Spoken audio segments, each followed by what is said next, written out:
राधे राधे दोस्तों, स्वागत है आप सभी का आपके अपने परिवार रीजन इसी सर ऑनलाइन प्लेटफॉर्म पे। जैसा कि आपको पता है आरएस और पीएसआई के लिए मॉक टेस्ट लगातार हम करवा रहे हैं। उसमें आज हम मॉक नंबर 26 की चर्चा करेंगे, मॉक नंबर 26 की बात करेंगे। मॉक नंबर 26 में मैथ के जितने भी क्वेश्चन आए थे उन सभी के सॉल्यूशन को देखेंगे और देखेंगे क्या क्वेश्चन को सॉल्व करने का सही अप्रोच था और क्या सही आंसर था। क्लियर है? चलिए बढ़ते हैं सेशन में। और आगे बढ़ने से पहले कलर को मैंने करा चेंज। सबसे पहले हम देखते हैं क्वेश्चन नंबर पहला।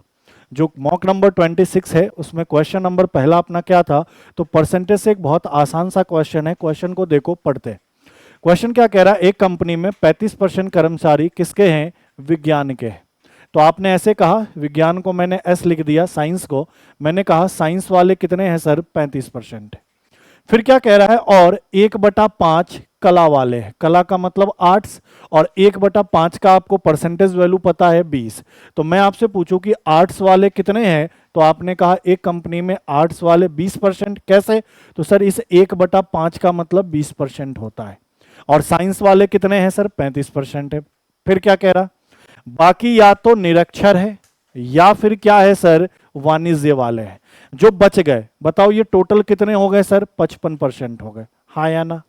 जो बच गए वो तो क्या है, या तो इलिटरेट है या फिर कॉमर्स है। तो भैया बचे कितने सर? 45%। 35% अगर साइंस है, 20% आर्ट्स है, तो टोटल कितने हो गए? 55। और बाकी बचे कितने? तो 100 में से 55 घटाया 45, बाकी बचे हुए क्या है? इलिटरेट है या फिर क्या है? कॉमर्स वाले। यहां तक की कहानी क्लियर। अब आगे क्या कह रहा है, निरक्षरों की संख्या, कहने का मतलब इलिटरेट का वैल्यू कितना दिया है? 300। इलिटरेट जो व्यक्ति हैं वो टोटल कितने हैं? 300। साथ साथ में कह रहा है कि ये जो 300 है ना, वाणिज्य के कर्मचारियों के 1/2 के बराबर है। ये जो 300 है ना, वह कॉमर्स वाले कर्मचारी के आधे के बराबर है। पढ़ो, निरक्षरों की संख्या 300 है। 300 जो वाणिज्य पृष्ठभूमि वाले कर्मचारियों का 1/2 है, तो कॉमर्स का 1/2 300 के बराबर। तो मैं आपसे पूछूं कॉमर्स वाले टोटल कितने कर्मचारी है? 600। और ये कितने हैं सर? 300। तो टोटल दोनों मिलाकर कितने हो गए सर? 900। और इनका परसेंटेज वैल्यू क्वेश्चन में 45% हमने निकाल रखा है। बोलो आया ना? बोलोगे जी सर। हमसे पूछ क्या रहा है, कितने कर्मचारी विज्ञान या कला में से हैं? तो सर विज्ञान और कला मिलाकर कितने हैं? 55%। तो 55% का वैल्यू निकाल दो। आपने कहा सर 900/45 और 55% का वैल्यू मतलब गुना 55। बताओ 45 का 2 गुना 90, 1 0, और 55 का 2 गुना 110, उस पर 1 0। तो आपने कहा सर साइंस और कौन से? आर्ट्स वाले टोटल कितने कर्मचारी हैं सर? 1100 कर्मचारी है। क्लियर है? इजी क्वेश्चन था। क्वेश्चन को पढ़ते जाना था और सॉल्व करना था। अगले में बढ़ते हैं। क्वेश्चन नंबर दूसरा देखो, आसान सा है। कह रहा 10% साधारण ब्याज की दर से कितने समय में इतने रुपए इतने हो गई। मतलब आपको समय निकालना है। और समय कैसे निकालते हैं आप सबको बताया है। साधारण ब्याज में 100 का गुना बटा मूलधन गुना क्या? दर। अब मुझे बताओ ब्याज कितना मिला? सन 1500 कितना हो गया? 2250। तो 750 का ब्याज मिला, 750 गुना किसका सर? 100 का। मूलधन साफ साफ दिख रहा है सर 1500 है। और क्वेश्चन में कह रहा है दर कितना परसेंट है? 10 है। काम खत्म, सॉल्व करो। सर 2 1 3, 2 और 1 3, 0 कैंसिल। 15 से यह कितनी बार? 5 बार। तो सर कितने वर्ष का टाइम लगेगा? 5 वर्ष। ऑप्शन नंबर 20 क्वेश्चन का क्या है? बिल्कुल ही करेक्ट उत्तर। ठीक है, अगले को देखो। तीसरा किस्तों वाले क्वेश्चन है। और देखो किस्तों वाले क्वेश्चन में जब सीआई की बात करें, पहले हालांकि हर किस्त की राशि हर बार क्या होती है? समान। किस्त की राशि बदलती नहीं है। लेकिन सीआई की बात करें तो सीआई वाले को सॉल्व कैसे करोगे? तो रेशियो मेथड बताया था, उसी से सॉल्व करोगे। क्या होता है रेशियो मेथड? देखो, कह रहा है x रुपए की राशि उधार ली गई और उसको 2 बराबर किस्त में चुकाया गया। साथ साथ में कह रहा है कि प्रत्येक वर्ष का कितना है? ईएमआई कितना है? 35,280। और जो ब्याज लगाया गया वो 5% वार्षिक चक्रवृद्धि लगाया गया। तो कितना उधार लिया गया ये आपको बताना है। ठीक है, मुझे एक बात बताओ, दर कितना है सर? 5%। तो 5% का फ्रैक्शन वैल्यू क्या होगा? 1/20। अब सबको बता रखा है कि सर मूलधन और मिसधन का रेशियो लेंगे। मुझे एक बात बताओ, मैंने कहा मूलधन और मिश्रधन कितना होगा? तो आपने कहा सर नीचे वैल्यू कितना है 20, तो मैंने कहा 20 का मूलधन, उस पे 1 का ब्याज, तो मिश्रधन कितने का? 21 का। और ये कितने साल की बात हो रही है सर? 1 साल की बात हो रही है। क्यों? क्योंकि 5% वार्षिक है। 5% वार्षिक का मतलब क्या कि 20 रुपए का मूलधन था तो 1 रुपए का ब्याज मिला 1 साल में, तो 21 का मिश्रधन हुआ। कहने का मतलब 21 का किस्त हुआ। वैसे ही अगर मैं दूसरे की बात करूं, 2 साल की बात करूं, तो सिंपल तरीका क्या होता है कि सर 1 साल का रेशियो पता है, 2 साल का निकालना है तो इसका वर्ग कर दो। तो सर 20 का वर्ग कितना होता है? 400, और 21 का वर्ग कितना होता है? 441। क्लियर है? मान लो 3 साल का निकालना होता तो 1 साल का जो रेशियो उसका घात 3 कर दो। ऐसे ही रेशियो निकालते। बोलोगे जी सर।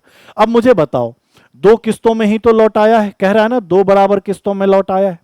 मुझे बताओ पहले और दूसरे को देखा जाए तो पहली बार किस्त की राशि कितनी है सर? 21 है। दूसरी बार किस्त की राशि कितनी है सर? 441 है। और ऐसा कभी सुना है कि किस्त की राशि अलग अलग हो? नहीं सर, किस्त की राशि बराबर होनी चाहिए। बराबर होने का मतलब ये 21 है तो ये भी 21 हो जाए, या ये 441 है तो ये भी 441 हो जाए। तो हम सिंपल कह सकते हैं कि सर अगर इसको 441 बनाना है तो 21 का गुना। सर यहां पे भी 21 का गुना। यहां क्यों 21 का गुना? क्योंकि रेशियो का रूल होता है, एक पद में किसी स्थिर संख्या का गुना किया तो दिए हुए हर पद में उस संख्या का गुना करना होगा। यहां 21 का तो यहां भी 21 का। अब बताओ सर यहां किस्त की राशि कितनी हो गई? 21 गुना 21, 441। यहां टोटल धन कितना हो गया सर? 420। बोलोगे जी सर। तो बताओ पहले साल भी किस्त की राशि 441, दूसरे साल भी किस्त की राशि 441, और क्वेश्चन में कह रहा ना कि प्रत्येक साल का किस्त कितना है? 35,280। और यहां प्रत्येक साल का किस्त कितना है सर? 441। 441 किसके बराबर? 35,280। यही है सर। कितना गुना हो रहा है? अगर 0 हटा दे तो इकाई में 8 है, तो इसके इकाई को 8 बनाने के लिए 8 का गुना मतलब 8 बार में कट जाएगा, और एक 0 बैठा दो तो 80 गुना हुआ। रेशियो का मान 80। हमसे क्या पूछ रहा है? टोटल कितना उधार लिया। तो भैया टोटल मूलधन यहां कितना है सर? 820 है। पहले साल इतने के मूलधन पे इतना किस्त चुकाना पड़ा, दूसरे साल इतने के मूलधन पर इतना किस्त चुकाना पड़ा, तो टोटल मूलधन कितना है? 820। रेशियो का मान कितना है सर? 80। गुना कर दो सर, 2 0 तो आएगा, 8 दूनी 16, और 8 में 8 का गुना 64, और 1 65। मतलब टोटल कितने रुपए का उधार लिया गया था? 65,600 का उधार लिया, और इसी को 2 किस्तों में 35,280 के 2 किस्तों में चुकाया गया। ऑप्शन नंबर 20 क्वेश्चन का क्या है? बिल्कुल ही करेक्ट उत्तर। तो किस्त वाले जब भी ऐसा सीआई के क्वेश्चन आएंगे तो रेशियो मेथड से ही आपको सॉल्व करना है। आगे बढ़ते हैं अगले में। अब अगला क्या कह रहा है? फॉर ए सैंपल डेटा, एक नमूना डेटा के लिए माध्य आपको 60 दिया है, माध्यिका 48 दिया है, और बहुलक निकालना है। आप सबको पढ़ा रखा है कि सर अगर मैं बहुलक की बात करूं तो बहुलक बराबर क्या पढ़ाया था? 3 गुना माध्यिका। बहुलक माध्यिका और माध्य में संबंध पढ़ाया है, 2 गुना माध्य। ये संबंध हमने पढ़ा है माध्य माध्यिका बहुलक में। अब बहुलक निकालना है, ठीक है सर। माध्यिका का मान कितना है सर? 48 है। माध्य का मान कितना है सर? 60 है। वैल्यू पुट करो। 48 का 3 गुना 144, यह वैल्यू 120। सर घटा दिया कितना? 24। और यही अपने क्वेश्चन का आंसर। ऑप्शन नंबर डी क्या है इस क्वेश्चन का? बिल्कुल ही करेक्ट उत्तर। तो रिलेशन पता है, एक एक चीज को तरीके से अच्छे से आपने पढ़ा है तो आसानी से हो जाएगा। नहीं पढ़ा है तो पहले पढ़ो, तब जाकर काम बनेगा। आगे बढ़िए, क्वेश्चन नंबर 5 को देखिए। अब ये किसका क्वेश्चन है? प्रोबेबिलिटी का है, आसान सा है, पढ़ते जाओ काम हो जाएगा। कह रहा है 52 ताश की एक गड्डी में काले रंग के राजा और रानी निकाले जाते हैं। तो सबसे पहले बताओ काले रंग के कितने पत्ती होते हैं? टोटल 26। किसके किसके? तो 13 क्लब के और 13 किसके? स्पेड के। मतलब 13 हुकुम के और 13 चिड़ी के। टोटल 26 होते हैं। अच्छा, इस 26 में मैं बात करूं तो कितने राजा मिलेंगे सर? 2 राजा मिलेंगे और 2 रानी मिलेंगी। तो टोटल कितने मिलेंगे? 4। 2 राजा 2 रानी, एक राजा स्पेड का, एक राजा क्लब का। वैसे ही एक रानी स्पेड की और एक रानी क्लब की। तो टोटल 4 निकाल दो। आपने कहा सर टोटल कितने पत्ते हैं? 52। आप सबको ये पता है कि किसी भी घटना की प्रायिकता निकालने के लिए जो मेरा फेवर में आउटकम होना चाहिए उसको ऊपर और जो टोटल आउटकम होना चाहिए उसको नीचे। तो अगर मेरे फेवर की टोटल आउटकम की बात करें तो टोटल आउटकम क्या हो रहा मेरा, तो मैंने कहा 52 पत्ते थे, 52 में से 4 घटा दो तो टोटल आउटकम कितना है, 48 है। कहा ना काले रंग का राजा और रानी निकालो, तो सर काले रंग के राजा और रानी मिलाकर 4 होते हैं। 58 में से 4 गया, सॉरी 52 में से 4 गया, 48 बचा पत्ता। अब 48 को कह रहा है ना शेष बचे को अच्छी तरह फेंट लो, 48 पत्ते बचे उसके अच्छी तरह फेंटो। फेंटने के बाद कह रहा है एक पत्ता निकालो और जो पत्ता आना चाहिए वो हुकुम का आना चाहिए, उसकी प्रायिकता क्या है। हुकुम मतलब सर किसकी बात कर रहा है, स्पेड की बात कर रहा है। स्पेड के कितने पत्ते होते हैं सर, 13 पत्ते होते हैं। अरे बोलो हाँ या ना। स्पेड के कितने पत्ते होते हैं सर, 13 पत्ते होते हैं। तो आपने कहा कि सर 13 में से एक पत्ता निकालो जो क्या होना चाहिए, हुकुम का। लेकिन एक बात और मुझे बताओ, उस 13 में से एक राजा स्पेड का भी होगा और एक रानी स्पेड की होगी।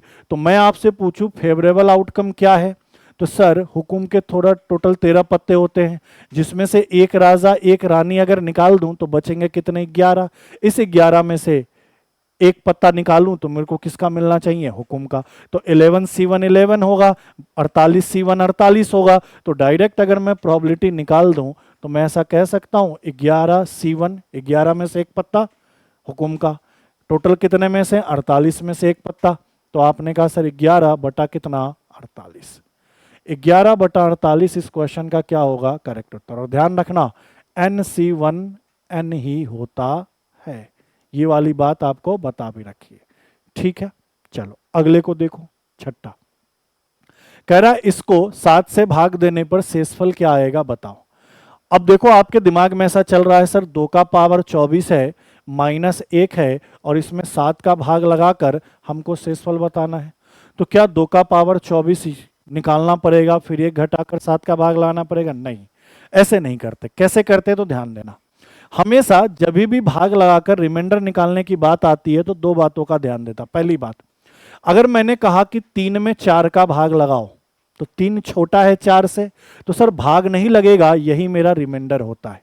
अरे बोलो हाँ या ना, जी सर। दूसरी बात मैं कहूं, मैंने कहा 5 में 4 का भाग लगाओ तो सर 5 बड़ा है 4 से तो भाग लग जाएगा। तो सर मैं 4 से अगर भाग लगाऊंगा तो रिमाइंडर यहां क्या बचेगा, 1 बचेगा। 4 एकम 4, रिमाइंडर 1। तो कोशिश क्या करनी होती है, हमेशा कोशिश ये करनी होती है सबसे पहले क्वेश्चन देखते ही कि यहां पे एक ऐसा नंबर लाएं जिससे जिसमें इसका भाग लगाने पर रिमाइंडर क्या बचे, 1 बचे। सबसे पहला तरीका यही होता है रिमाइंडर निकालने का।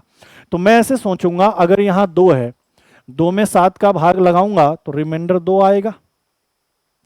लेकिन अगर ऐसा हो जाए कि ऐसा कोई नंबर यहां पे मैं बना लूं जिसमें 7 का भाग लगाने पर रिमाइंडर 1 आए, तो मैं कहूंगा इससे ज्यादा बना लो, 7 से 1 बढ़ाकर 8 बना लो। तो क्या इस 2 को 8 बनाया जा सकता है, जी सर। मैं ऐसे लिख सकता हूं 2 का पावर 3 और इसका पावर 8 -1 हो गया ना, 2 8 3 24, क्योंकि 2 का पावर 3 गुना 8 कहने का मतलब 8 3 24। अच्छा, 2 का पावर 3 को मैं 8 लिख सकता हूं और इसके ऊपर पावर 8 है और -1 है। मतलब इस क्वेश्चन को इसमें कन्वर्ट कर लिया और कन्वर्ट करने से फायदा क्या हुआ कि सर आप आसानी से भाग लगा सकते हैं और भाग लगाकर रिमाइंडर हम 1 ला सकते हैं। सबसे पहले तो यही सोचना होता है कि क्या हम भाग लगाकर रिमाइंडर 1 ला सकते हैं। अगर रिमाइंडर 1 ला पाएंगे तो क्वेश्चन वैसे ही आसान हो, नहीं तो फिर बहुत सारे तरीके हैं।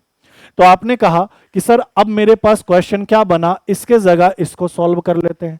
8 का पावर 8 में से 1 घटाकर 7 का भाग लगाना है। तो एक एक करके सबसे पहले इस पूरे में 7 का भाग लगा लो। तो मुझे बताओ अगर मैं 8 में 7 का भाग लगाऊंगा तो रिमाइंडर 1 बचेगा, बोलोगे जी सर। और ऐसे ही यह प्रक्रिया कितनी बार चलेगा, 8 बार, क्योंकि 8 का पावर 8 का मतलब 8 गुना 8 गुना 8 कितनी बार है, टोटल 8 बार। हर बार 7 का भाग लगेगा तो रिमाइंडर 1 ही तो बचेगा। तो मैंने 8 में 7 का भाग लगाकर शेषफल कितना निकाला, 1, उसके पावर 8 था तो 8 रख दिया, माइनस।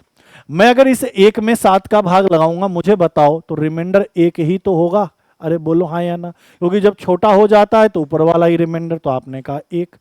अब बताओ 1 का पावर 8 1 -1 तो बचा कितना 0, और 0 आने का मतलब क्या है कि सर नंबर पूरा पूरा 7 से कट जाएगा। तो मुझसे पूछा गया कि सर शेषफल क्या आएगा, तो मैंने कहा ऑप्शन नंबर बी 0। कहने का मतलब वह नंबर पूरा पूरा 7 से कट जाएगा। तो सबसे पहली प्रायोरिटी यही सोचनी होती है जब भी रिमाइंडर वाला क्वेश्चन आता है तब।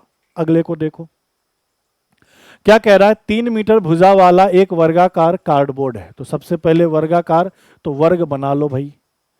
कितनी भुजा वाला, 3 वाला, 3 3 3 3, यही है। अच्छा वर्ग है तो हर एक कोण समकोण होगा, ये वाली बात पता है।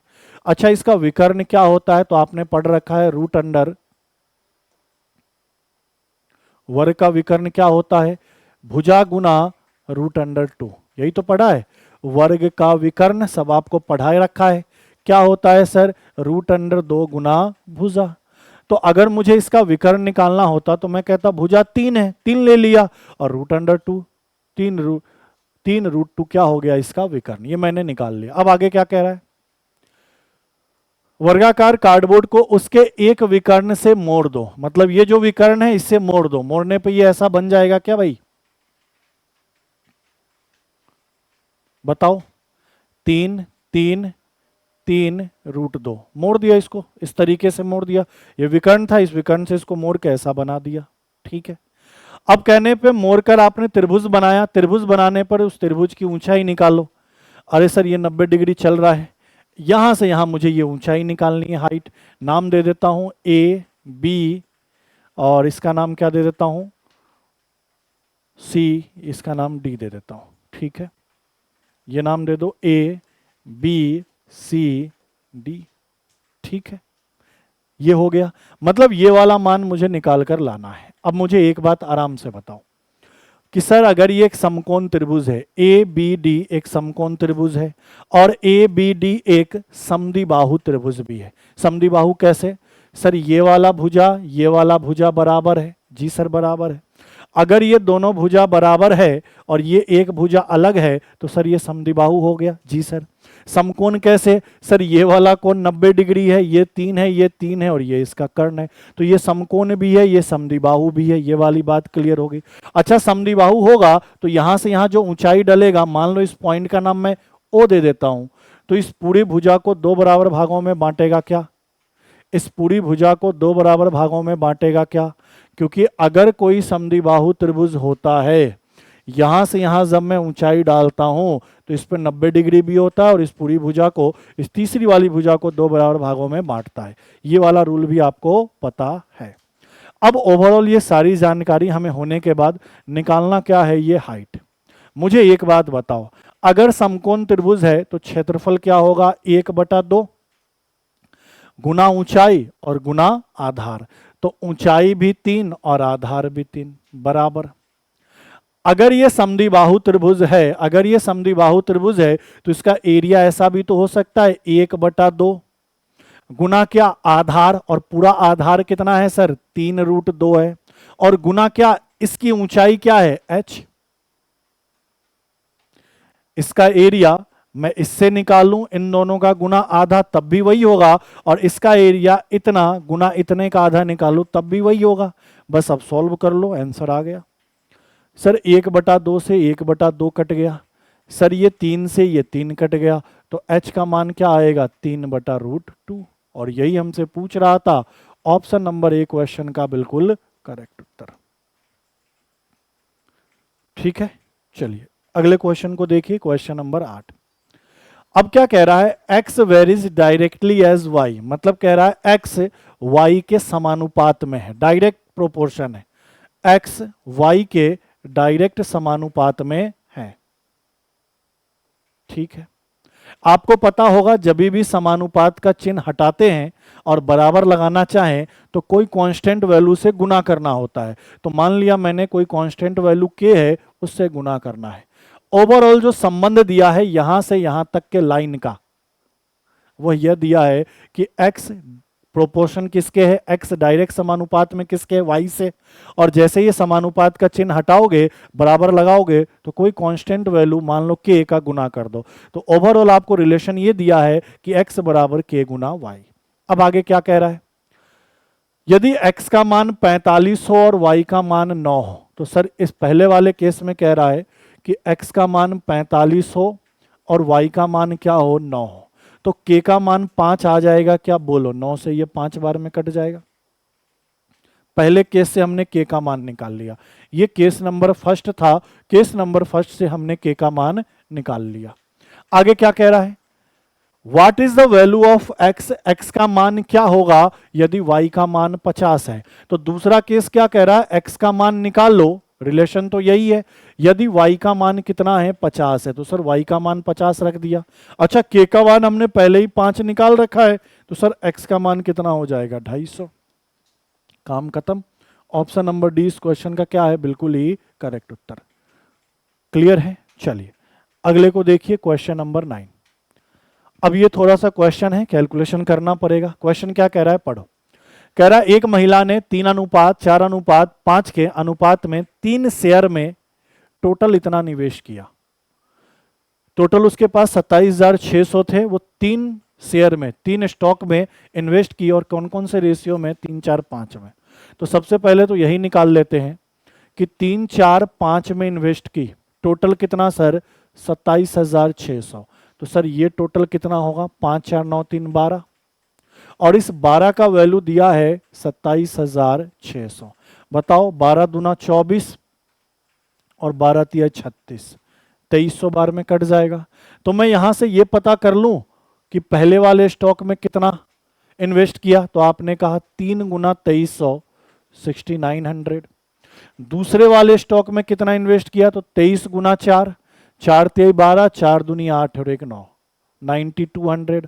और तीसरे वाले स्टॉक में कितना इन्वेस्ट किया, तो 2300 का 5 गुना, 23 का 5 गुना कितना हो गया, 115, और 2 जीरो बैठा दो।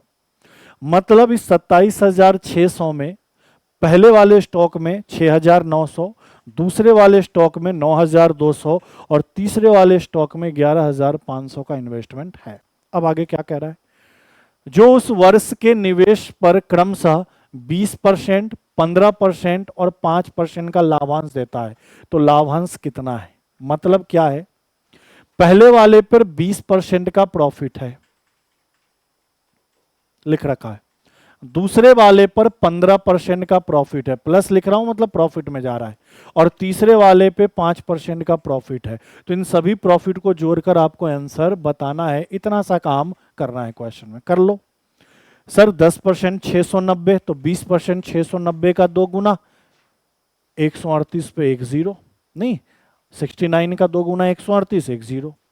अच्छा सर इसका 15% निकालना है, तो 9,200 का 15%, तो पहले 10% निकाल लेते हैं, 920, और 10% का आधा 460, इनको जोड़ लो, तो सर ये भी कितना आएगा, 1380। इन सबको जोड़ के बताना है। 9200 का 15% भी 1380।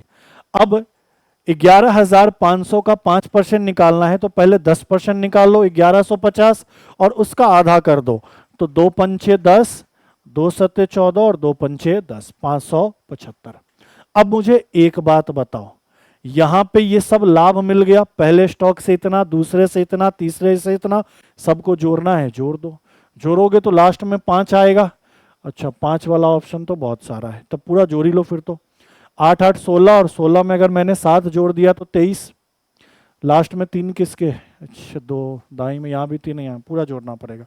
फिर कितना बचा, 2, 5 और 6 11 और 2 13, 1 1 2 और 1 3, तो कितना 3335 रुपया, जो कि कहां दिख रहा है, ऑप्शन नंबर बी में। ऑप्शन नंबर बी इस क्वेश्चन का क्या है, बिल्कुल ही करेक्ट उत्तर। ऑप्शन नंबर बी क्या है इसका, बिल्कुल ही करेक्ट उत्तर। ठीक है, चलिए अगले को देखिए। ये इंग्लिश में क्वेश्चन है, पढ़ लीजिए, स्क्रीनशॉट ले लीजिए, और इसी का ये हिंदी में है, पढ़ लीजिए।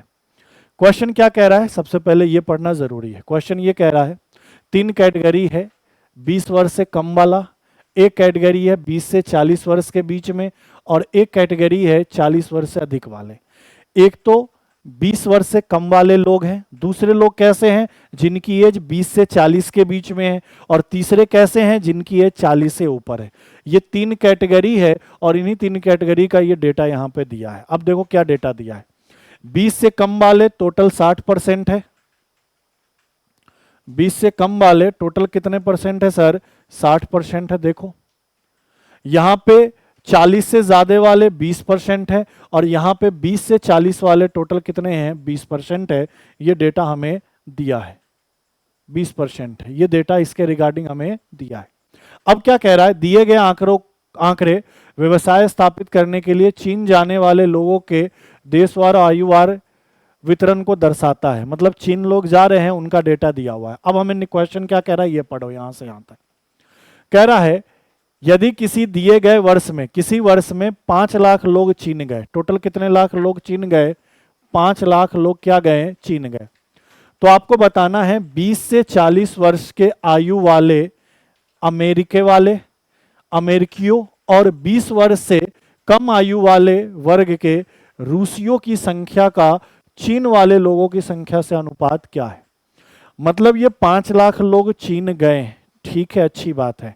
तो आपको बताना है इन 5 लाख में से कितने अमेरिकी हैं जो 20 से 40 वर्ष वाले गए और कितने रूस वाले हैं जो 20 से कम वर्ष वाले गए, उनका रेशियो बताना है। तो देखो एक एक करके सॉल्यूशन यहीं कर देते हैं। देखो एक तो अमेरिका वाले हैं, ए लिख दिया, एक रसिया वाले हैं, आर लिख दिया। अच्छा, अमेरिका वाले में भी कौन सा चाहिए सर? 20 से 40 वर्ष के बीच वाला, ठीक है। तो मैं अगर अमेरिका वाले की बात करूं तो इस वाले पाई चार्ट में टोटल कितने अमेरिकन गए? तो सर 60% अमेरिकन गए। तो मुझे बताओ टोटल 5 लाख, 5L लिख देता हूं, 5 लाख लोग चीन गए जिसमें से 60% अमेरिकी थे। तो 5 लाख का 60% लोगे, यहां तक कहानी कल क्लियर कि 5 लाख का 60% अमेरिका गए। अब जो अमेरिका गए उसमें से 20 से 40 वर्ष वाले कितने हैं? तो सर 20 से 40 वर्ष वाले टोटल कितने हैं सर? 20 है। मतलब इसका 20% लेना पड़ेगा। बोलोगे जी सर। ये टोटल किसका रेशियो आ गया? अमेरिका का। अब रसिया वाले की बात करते हैं। अब किसकी बात करते हैं सर? रसिया वाले के।